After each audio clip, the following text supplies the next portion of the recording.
Sikat na singer, may relasyon kay Daniel Padilla? Isa ang pangalan ng sikat na mang-aawit na ito sa iniuugnay ngayon sa hiwalayan ng Katniel.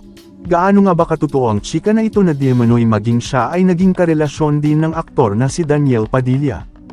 Ating matatandaang noong nakaraang buwan lamang ay kinumpirma ng aktres na si Catherine Bernardo, ang hiwalayan nila ni Daniel Padilla matapos ang 11 years nilang relasyon, base sa ilang showbiz insiders.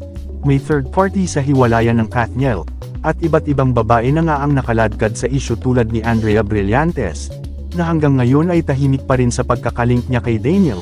Ngunit isang bagong balita hinggil sa hiwalayan ng Katniel ang lumabas ngayon.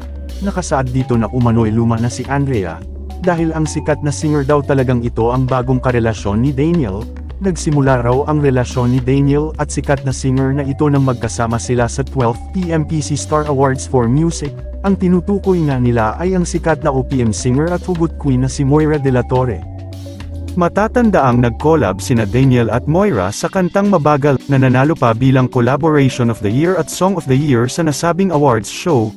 Ayon sa isang netizen, eto daw ang latest chismis apparently, ang bagong jowa ni Daniel is the new and payat Moira de la Torre. Andrea is past na, ngunit iginiit ng netizen na hindi raw ang mga babae ni Daniel ang dahilan ng tuluyang pagkasira ng relasyon nila ni Catherine.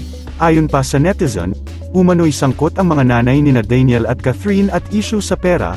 Dagdag pa ng netizen, pero hindi ang mga girls ni DJ ang straw that broke the camel's back, involved ang mga nanay at pera.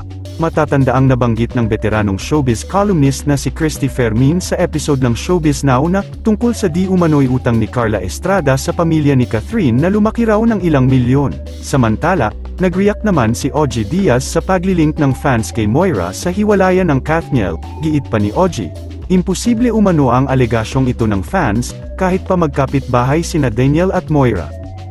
Naniniwala si Ogie Diaz na hindi ito totoo, dahil ang alam niya parehong malapit kina Catherine at Daniel si Moira. Ani Ogie, ang nakakaloka nito hindi ko kinakaya ang mga fans, bakit nyo naman inililink si Daniel Padilla kay Moira de la Torre? Di ko nga alam na parang itinuturo ring third party si Moira de la Torre.